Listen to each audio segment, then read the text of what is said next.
자, 여기까지 이제 됐으면 이제 우리는 그 다음을 생각하게 돼 있어요. 자, 물 한 모금 마실게요. 목마르네. 지금 벌써 1시간 됐네. 아, 1시간 컷을 하려고 그랬는데 설명을 너무 많이 하느라고. 아무튼 뭐 풍부하게 설명하면 좋으니까. 자, 그래서 이제 이 1, 2, 3만 확실하게 하는, 아니 사실은 1, 2, 3도 아니야. 다시 우리 목차로 갔을 때 컨설턴트가 있다, 혹은 이제 뭐 공교육에서 학생 뭐 지도를 한다라고 했을 때 3번, 2번, 3번이 제대로 돼야 되거든요. 2번, 3번, 2번, 3번. 근데 이제 대부분 이제 자기가 속해 있는 고등학교에서만 생각하기 때문에 그걸 전국 단위로 환산하는 그런 생각이라든지 방법론이라든지 자료라든지 데이터라든지 이런 게 없어서 내신 및 모의고사 성적 요것만 해서 조금 이제 고등학교 유형미 수준이 반영 안 돼서 3번만 해도 정말 정말 잘한다 소리 듣는 컨설턴트예요. 3번만 제대로 해도. 물론 이제 3번에 뭐 내신 그 영역별로 분석이라든지 정확한 목표 제시라든지 모의고사 영역별 분석, 수능 최저 다 대학별로 체크해서 그거 뽑아주는 거랑 뭐 정시로 어디 갈 수 있는, 이걸 다 하진 않겠지. 몇 개는 빠지겠지. 그래도 내신으로 너 이 정도 갈 수 있어. 수능 최저 여기 맞출 수 있어. 그러니까 여기 써. 이게 이제 일반적인 건데 이렇게 하는 것도 잘하는 거다. 그거 안 하는 사람들이 너무 많다 이거예요. 그래서 욕먹는 거라고. 난 그게 전체 싫어요. 이런 어떤 업계 이런 거를 떨어뜨리는. 응? 그래서 내신 및 모의고 성적 그런 어떤 요소들만 반영해서 설명만 해도 오케이, 잘하는 사람. 근데 고등학교 유형 수준 분석까지 넣어가지고 좀 더 정밀하게 전국 단위의 그 학생의 내신 경쟁률을 계산하는 사람, 뛰어난 사람. 근데 이 다음에 이제 앞으로 해야 될 게 뭐냐고. 3학년 1학기 때 이제 만드는 게 뭐예요? 이제 비교과잖아요. 비교과. 내신 지금 목표 다 잡았잖아요. 모의고사 목표 다 잡았잖아. 그러면 이제 우리가 해야 될 건 이제 비교과인데,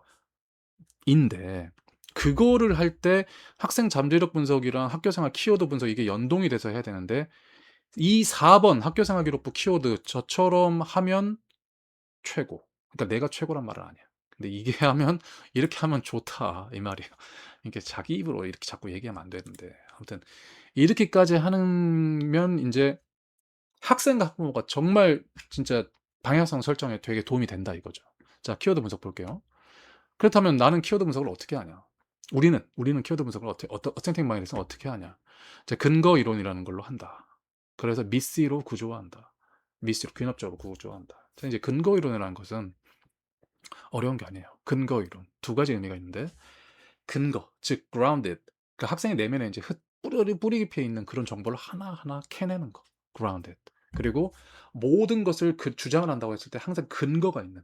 너는 이 길로 가야 해. 근데 그게 나의 어떤 랜덤한 그런 생각이나 어떤 편협한 어떤 인식 때문이 아니고, 이런 평가로서 활용되는 이 학교생활 기록부, 그 다음에 너가 준 사전 질문지, 이런 거를 고려했을 때, 이걸로 봤을 때, 이걸 grounded 했을 때 이렇게 가야 된다라고 근거로 평가하는 거죠. 왜? 입학 사정원도 그렇게 평가를 할 거니까. 자, 1학년 때 이제 주요 진로에 대한 것들을 이제 그러니까 생기부에 너무 이제 줄거리 많잖아요. 그러니까 이제 뭐가 중요하고 뭐가 중요하지 않는다는 걸 모른다는 거죠. 내 학생도 몰라. 왜냐면 자기 중이 제 머리를 못 갔기 때문에. 그리고 이제 그거가 예를 들어 지금 이 학생, 김복순 학생 같은 경우에는 사회 구조적 부조리 탐구, 데이터 기반의 사회 분석, 미디어 리터러시 및 윤리 실천이라는 걸 뽑았잖아요. 근데 이거를 뽑으려면 이 뽑는 사람 입장에서 이미 머릿속에 관련된 지식 정보가 있어야 돼요. 그래야 예를 들어 어떤 동아리 활동을 봤을 때 이거 사회 구조적 부조리로 내 머릿속 그 키워드 주머니에 넣을 수 있다고. 이 내가 판단하는 사람이 그 기준이 없으면 이 분석을 못 한다고요. 그러니까 예를 들어 뭐 약대다. 응? 약대다. 이공계. 약대를 간다. 그러면 이 사람이 뭐 화학이든 생명과학이든 뭐 실험이든 뭘 열심히 했을 거 아닙니까? 근데 이제 그 활동이 고등학교 수준을 넘어서는 대학의 언어, 학술의 언어로 바뀌어야 된다고요. 그러면 어떤 활동을 했는데, 그거는 예를 들어 이 약학에서 독성학에 대한 거야. 너가 한 실험은 유기화학에 대한 거야. 라고 이제 전환을 해줘야 돼요. 그래서 그거를 이제 양리 기전에 대한 내용, 양리 기전 및 화학적 실험, 화학적 결합에 대한 내용이구나. 이렇게 빼서 묶어줄 수 있어야 돼. 그 사람의 컨설턴트가 그걸 갖고 있어야 된다고. 그래서 지금 이 친구는 그런 내 기준으로 봤을 때 팩트의 개념들이 이렇게 흩어져 있네. 그럼 내가 그 개념을 다 이렇게 모아. 다 모아서 이런 세 가지 주머니에 담았어요. 사회 구조적 부조리 탐구, 데이터 기반의 사회 분석, 미디어 리터러시 및 윤리 실천. 이거를 우리가 근거 이론, 그 다음에 미시, mutually exclusive, collectively exhaustive. 그러니까 서로 겹치는 거 없고 각각이 겹치는 거 없고 이걸 다 모았을 때 전체 하나가 되는 뭐 이런 내용인데 제가 나중에 또 자세히 설명해 드릴게요. 자, 아무튼 간에 일단 이 키워드를 보고 세 개가 있는데 이제 이 세 가지의 근거를 봐야겠죠. 그러니까 창체에서 이 활동을 보고 사회문화에서 이 활동을 보고 이 활동이 이렇게 묶이는구나. 귀납적으로 이렇게 올라가는 거야. 귀납적으로. 그래서 사회구조적 부조리 탐구라는 키워드를 뒷받침하는 거지. grounded. 오케이? 자, 그래서 사회구조적 부조리 탐구는 뭐냐? 응? 학생 개별적인 사회 현상을 이 학생은 개별적인 사회 현상을 단순히 표면적으로 바라보지 않고 이 친구는 아까 뭐였어요? deep sea analysis를 하는 친구라니까. 심층적 탐구, 해수의 심층적 탐구, 해수면을 들어가는 심층적 탐구. 바라보지 않고 계층, 젠더, 불평등, 권력관계 등 구조적 맥락에서 해설하는 사회학적인 통찰이 지속적으로 나왔다. 사회학적인 통찰. 이는 사회학과나 미디어 커뮤니케이션이 요구하는 비판적 사고력의 핵심적 증거다. 어디서 나왔냐? 창체의 진로 활동에서 장애인 이동권에 대한 내용, 이슈의 구조적 원인을 분석했다. 그래서 사회문화에서 교육 불평등을 탐구했다. 부모의 사회적 배움과 사교육 지출 간의 양의 상관관계를 통계적으로 확인했다. 창체 기사 분석에서 사회 갈등을 다면적으로 접근했다. 창체의 자율활동 심폐소생 시행률을 조사했다. 노동권을 탐구했다. 논술물 작성 썼다. 베트남 전쟁을 탐구했다. 이런 내용들이 다 뭘 말하고 있냐? 이 학생이 사회구조 부조리 탐구를 잘하는 학생이라는 걸 말하고 있다. 라는 거를 캡처해서 구조화해서 개념적으로 워딩을 만드는 거예요. 그러면 이제 이 학생은 나는 머릿속엔 당연히 있겠죠. 이 학생이 그런 활동을 했으니까. 근데 이게 워딩으로 캡처가 돼야 머릿속에 딱 박힌다고. 나는 사회 구조적 부조를 탐구하는 사람. 이렇게. 그 전까지는 그냥 막연하게 머릿속에 흩어져 있다가. 마찬가지. 두 번째, 데이터 기반의 사회 분석. Data Driven Social Analysis. 문과 성향의 학생임에도 불구하고 주장과 논리를 전개함에 있어서 직관이나 감정에 의존하지 않고 객관적 데이터, 통계 그래프, 알고리즘을 적극적으로 활용합니다. 이는 최근 사회과학계에서 필수적으로 요구하는 방법론적 얼밀성, 양적 연구에 갖춘 임재임을 증명합니다. 창체, 경제 동아리에서 상관관계를 분석했다. 데이터 시각화 및 검증을 했다. GDP와 피파 랭킹과의 상관관계를 확인해서 이식교육 데이터를 직접 수집해서 그래프를 변환하고 분석했다. 단순 추론이 아닌 데이터 기반의 가설 검증 태도가 돋보인다. 야, 그러니까 이거예요. 그러니까 이 학생이 고등학교 때 한 이 내용은 지금 이제 말이 되게 어려워 보이는데 피파 상관관계 랭킹 이런 거를 데이터를 어디서 갖고 와요. 갖고 오고 요새 이제 AI 도움 많이 받을 수 있는데 그때는 또 그 정도는 아니었다고. 그러면 이걸 해서 이제 엑셀에 넣어가지고 그래프를 만들어서 이제 단순하게, 그러니까 솔직히 말해서 쉬운 활동이에요. 쉬운 활동. 그리고 이제 이과 실험 같은 것도 다 키트가 다 준비가 돼 있어서 말은 어려운데 실제 하는 활동들은 진짜 고등학교 수준이라고요. 진짜 무슨 특목고 뭐 과학 중점 학교가 아닌 이상 실험이 정말 어렵고 그러지 않아. 정말 어려운 실험을 실제로 뭐 몇 주 단위로 하는 학생들도 실제로 어렵진 않다고. 근데 이 어렵지 않은 이 작은 사부작사부작 하는 이 활동이 사실은 데이터를 시각화해서 검증하는 활동이다라고 워딩을 붙여줘야 돼. 그러면 내가 데이터를 시각화하고 검증을 하는 사람이구나. 그럼 대학교 가서도 그 활동을 할 수 있다. 물론 인제 이때는 좀 더 심화적으로 가겠죠. 근데 그 뿌리와 시작이 어디서 나온다? 여기 그 피파 이렇게 네이버 블로그에서 긁어온 그 데이터, 모 데이터, 엑셀로 이렇게 사부작사부작 기본적인 그래프 만드는 거, 막대 그래프. 여기에서 시작되는 거예요. 그런 포인트를 찝어줘야 돼. 그래야 그 학생이 인지가 딱 된다니까요. 확률 통계. 나는 통계를 활용해서 설득력을 통계를 활용해서 설득력에 활용하는 사람이야. 창체자에서 통계적 문해력을 함량한 사람이야. 경제적 모델링, 유가 상승이라는 변수가 전기차 시장의 수요 곡선의 이동에 미치는 영향을 그래프를 통해서 논리적으로 설명하고 시장 균형적 이동을 예측하는 경제학적 분석력. 말이 너무 어려워. 너무 어려운데 이건 내가 그거를 읽고 그렇게 쓴 거지. 학술적 원어로 쓴 거고요. 근데 이제 다만 이제 실제적으로 분석하려는 활동을 했으니까 이거에 너가 학술적인 용어로 대학에서 할 거라면 경제적 모델링이라는 워딩을 써라. 이렇게 되면 그 학생이 이미 딱 들어가 계속 반복하는 얘기죠. 정량적 유불리 계산, 과학적 데이터 분석, 변수 통제 및 실험, 알고리즘적 사고라는 것을 명명해 준다. 그러면 고등학교 수준을 넘어서 대학과 학술 수준으로 연결고리가 생기니까 그거를 찾아주는 거예요. 자, 김복순 학생의 세 번째 핵심 키워드 및 근거, 미디어 리터러시 및 윤리 실천. 언론인을 지망하는 학생으로서 미디어 정보를 비판적으로 수용하는 능력과 언론이 지켜야 할 사회적 윤리에 대해서 깊은 고민이 드러난다. 이는 단순한 기술자가 아닌 가치지향적 저널리스트로서의 보여준다. 아까 우리 세 번째 학생의 특성이 뭐였어요? value driven이었죠. value driven 논리적 구조화였잖아요. 가치지향적이다. 언론의 사회적 책임에 대한 고찰을 했다. 방송국 견학 및 소책자 활동을 통해서 언론의 자유와 책임사의 균형을 고민하고 정치 보도 행태를 비판하며 언론이 지향해야 할 공적 가치를 역설했다. 얼마나 좋아요. 인터넷 실명제 토론하면서 뭐 가치 갈등을 조정했다. 미디어 비평 및 팩트 체크를 했다. 정보 판별력, 미디어 리터러시에 대해서 교육 이수했다. 공익 광고를 제작했다. 이런 것들. 이런 것들을 이제 생기부에 그냥 줄로 다 있으면, 그러니까 내가 물어보는 건 그거예요. 자, 너의 여태까지 고등학교 활동이 있다면 그거를 세 글자, 세 가지 키워드로 나한테 설명해 봐라. 설명 당연히 못 하죠. 근데 이 친구는 이제 할 수 있죠. 미디어 리터러시, 데이터 기반 사회 분석, 사회 구조적 부조리 탐구. 그리고 이거를 이제 언제 나와? 원래 예전에는 자소서 쓸 때 이제 요 내용 중심으로 자소를 쓰는 건데, 이제는 면접에서 그걸 말을 하면 되는 거예요. 나는 고등학교 때 어떤 뭐뭐뭐한 저널리스트가 되기 위해서 이런 세 가지 활동 중심으로 했다. 그래 그중에서 나 데이터 기반 사회 분석 관련된 내용들을 소개하고 싶다. 나는 환율 이해를 수치적으로 판단한 경험이 있다.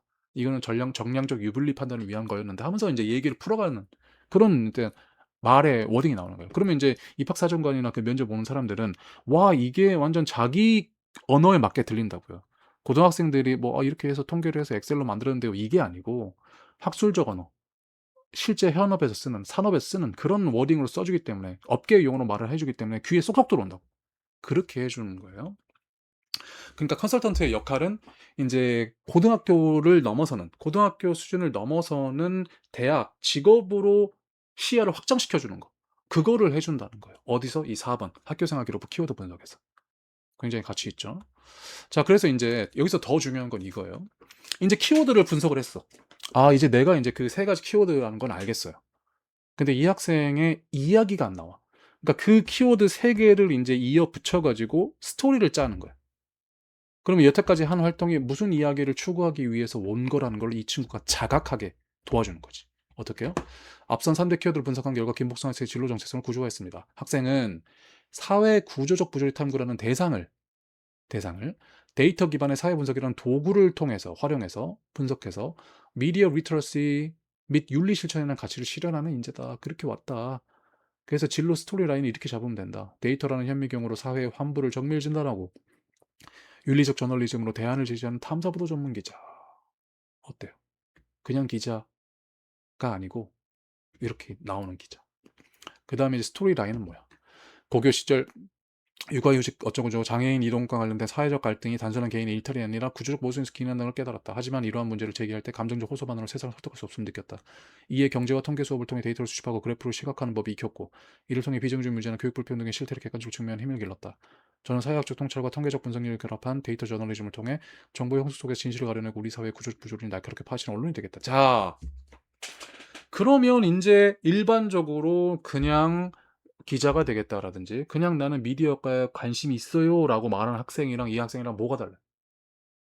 이 학생은 자신의 진로 중심부터 시작해서 확실한 이야기부터 그 진로 희망 사유, 그다음에 거기를 구조화하는 세 가지 키워드, 그 키워드별로 구조화된 활동, 나의 내면이 딱 정렬이 된다는 거예요. 정렬이 되고 이제 이 정렬된 내용들에 이제 비효과를 더 채워 나가면 되겠구나가 되는 거죠. 이 학교생활 키워드 분석이 얼마나만큼 중요한지 아시겠어요? 학생부 종합전형에서. 그리고 이거는 1번 학생의 본질을 탐구하는 것과 반드시 연결이 된다. 1번과 4번은 왔다 갔다 하면서 서로를 상승시키는, 서로를 완성시키는 그런 파트인 거예요. 이해되셨죠? 그러니까 이게 엄청나게 학생부 종합전형 중요하고 그 다음에 이제 2028학년도에 또 이제 진로 주도성이라든지 자기주도 학습이라든지 이런 게 나오잖아요. 그러니까 이런 포인트들을 갖춰줘야 된다. 그래서 이런 포인트가 나와야 인제 이걸 잘하기 위해서 배워야 될 지식과 정보, 그다음에 내가 경험해야 될 그런 기회를 제공하는 곳이 어디냐 이게 나오는 거예요. 4차 산업시대 미디어 환경 단순히 사실 전달을 넘어 방대한 데이터 속에서 유의미한 패턴을 읽어내는 데이터 저널리즘을 요구하고 있다. 그래서 학생의 사회구조 이그 키워드를 학문적으로 가장 깊이 발전한 5가지 전공. 그리고 전공을 추천할 때도 어떻게 이 전공에서 뭐 배운다, 커리큘럼 뭐다, 뭐 1, 2, 3, 4학년 때 뭐 배우고 그런 로드맵, 그 다음에 진출이 하면 어떻게 된다 이게 아니고 그거는 인제 뭐 대학교 전공 안내서 이런 거 보면 되는 거고, 뭘 말해 줘야 되냐면 이 학생의 역량과 이 활동한 내용을 토대로 고등학교 때 이런 활동들을 더 할 수 있다. 그리고 이게 직업에 이 도움이 될 것이다를 연계해서 알려주는 거지. 너 역량이 이건데 고등학교 때 이 활동했는데 대학교 가면 이걸 좀 더 깊이 있게 해서 뭐뭐 전문가가 될 수 있다. 이런 식으로. 그러니까 모든 것은 이 학생 중심으로 판단을 하게 되는 거예요. 그래야 확실한 어떤 계획이 나오니까. 사회학과만 얘기해 볼게요. 이 친구가 사회학과 썼으니까. 사회학은 개인의 문제를 사회 구조적에서 해석하는 학문을 학생이 보여준 비판적 사고가 가장 맞닿아 있다. 학생의 어떤 역량을 말해주고, 학생 학교 생활 기록에서 교육 불평등과 계층 간 상관관계를 탐구하고 젠더 갈등을 사회 구조적 차원에서 분석하는 탁월한 사회적 상상력을 보여주었다. 자, 이렇게 보여줬어요. 고등학교 때 할 내용. 자, 그러면 이제 대학교에 가게 되면 사회학과 핵심 커리큘럼의 사회 계층론. 고등학교 때 하는 활동과 대학교에 하는 활동을 연결하고 사회 문제론 이런 걸 수학하는데 필수 기초 체력이 된다. 그리고 조사 방법론, 양적 연구, 실적 연구 이런 걸 체계적으로 훈련을 받아서 앞으로 뭐가 될 수 있다? 현상 표면이 아닌 이면의 구조를 꿰뚫어 보는 전문가적인 사회 분석가이자 탐사부 전문기 성장할 수 있다. 구조가 보이나요? 자질, 고등, 그다음에 대학교에서 뭐 배울 수 있는지, 그리고 뭐가 될 수 있는지. 이런 식으로 모든 전공들에서 어떤 미래의 어떤 현재와 미래를 연결해 주는 방식으로 관련 전공을 5개 추천하는 거죠. 통계학과, 경제학과, 정치외교학과 이렇게. 그렇게 됐을 때 이제 완벽한 3학년 1학기에 풀어나가야 되는 어떤 그런 수행평가라든지 보고서라든지 뭐 토론이라든지 뭐 발표라든지 그다음에 세특 작성까지 이런 중심이 되는 이야기가 만들어지고 진로 계획, 학과 선택 이런 것들을 충분히 할 수 있는 거죠. 이해되셨죠?